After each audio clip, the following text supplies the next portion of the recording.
Namaskar. I welcome you all to Gandhinagar, the city named after Mahatma Gandhi on its day of formation. I am delighted that you have the opportunity to visit Gandhi Ashram in Ahmedabad. Today, the whole world is talking about climate change, global warming, and urgency to find sustainable solutions. At Gandhi Ashram, you will witness firsthand the simplicity of Gandhiji's lifestyle and his visionary ideas of sustainability, self-reliance, and equality. I am sure you will find it inspirational. You will also get to experience it at the Dandi Kutir Museum, an opportunity you should not miss. It will not be out of place for me to mention here that Gandhiji's famous charkha, the spinning wheel, was found by a woman named Gangaben at a village nearby. As you know, from then onwards, Gandhiji always wore khadi, which became a symbol of self-reliance and sustainability. Friends, when women prosper, the world prospers. Their economic empowerment fuels growth. Their access to education drives global progress. Their leadership fosters inclusivity, and their voices inspire positive change. The most effective way to empower women is through a women-led development approach. India is making strides in this direction. Friends, India's President, Srimati Draupadi Murmu, sets an inspiring example herself. She comes from a humble tribal background, but now leads the world's largest democracy and serves as the commander-in-chief of the world's second largest defense force. In this mother of democracy, the right to vote was granted equally to all citizens, including women, by the Indian Constitution right from the beginning. The right to contest election was also granted on an equal basis. Elected women representatives have been key agents of economic, environmental, and social change. At 1.4 million, 46% of elected representatives in rural local bodies in India are women.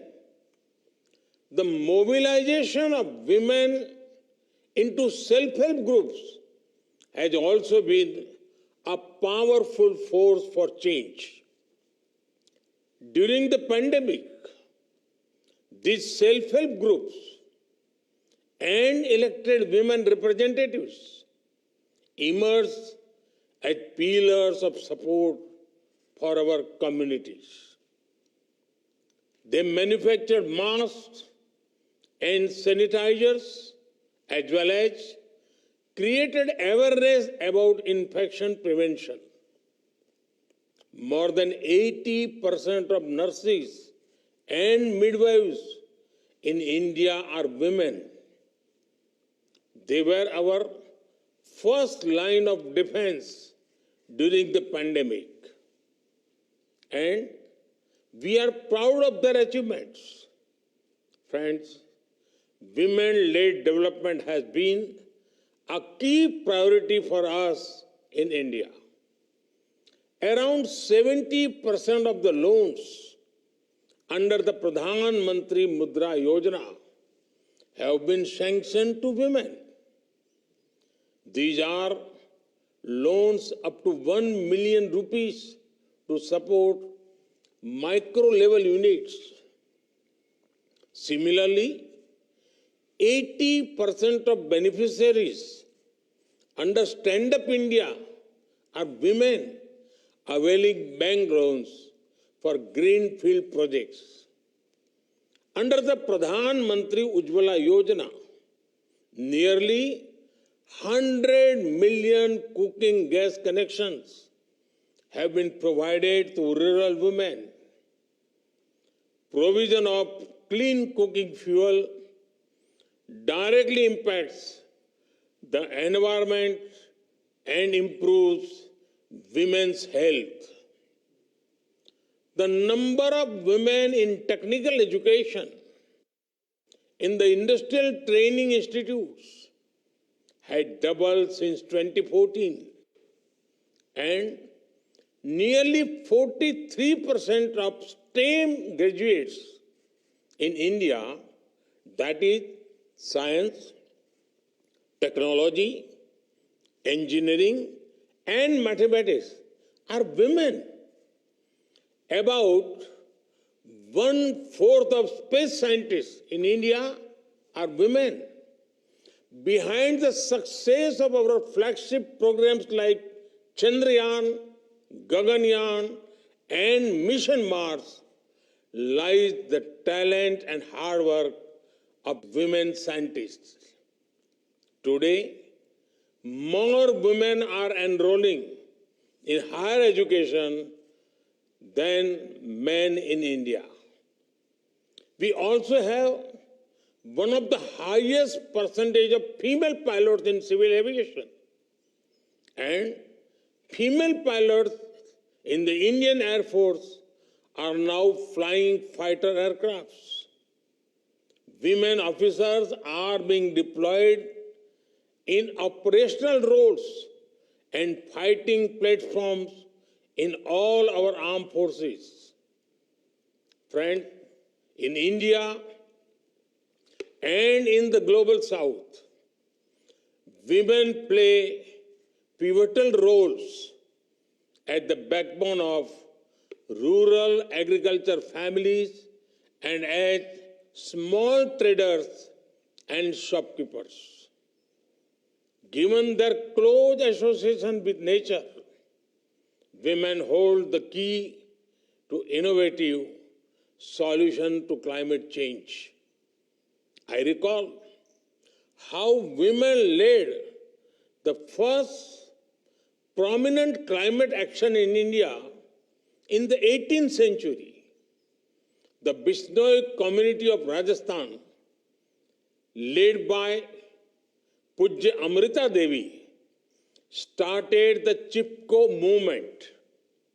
It was a movement to hug trees to prevent unregulated logging.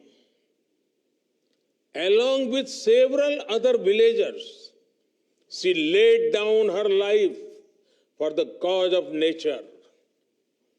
Women in India have also been brand ambassadors for Mission Life, lifestyle for environment. They reduce, reuse, recycle, and repurpose based on traditional wisdom. Under various initiatives, women are actively getting trained in making solar panels and lights. The solar mamas have been successful collaborators with our partner countries in the global south. Friends, women entrepreneurs are significant contributor to the global economy. The role of women entrepreneurs in India is not new. Decades ago in 1959, few Gujarati women in Mumbai came together to create a historic cooperative movement, Sri Mahila Grih Udyog. Since then, it has transformed the lives of millions of women and their families. Their most famous product, Lijjat Papad, will probably be on your menus in Gujarat. Another success story of our cooperative movement in the dairy sector. This is also powered by women. In the state of Gujarat alone, there are 3.6 million women involved in the dairy sector. And there are many, many more such inspiring stories all over India. In India, about 15% of unicorn startups have at least one woman founder. The combined value of these women-led unicorns is over $40 billion. However, our goal should be to create a level platform where women achievers became the norm. We must work to remove the barriers that restrict their access to markets, global value chains, and affordable finance. At the same time, we need to ensure that the burden of care and domestic work is appropriately addressed. Excellencies, your focus on women entrepreneurship, leadership, and education is commendable. I'm also glad that you are launching the Tech Equity Platform to enhance digital and financial literacy for women. And I'm delighted that under the Indian presidency, it has been decided to establish a new working group on women empowerment. Your untiring efforts in Gandhinagar will give immense hope and confidence to women around the world. I wish you all the best for a productive and successful meeting. Thank you. Thank you very much.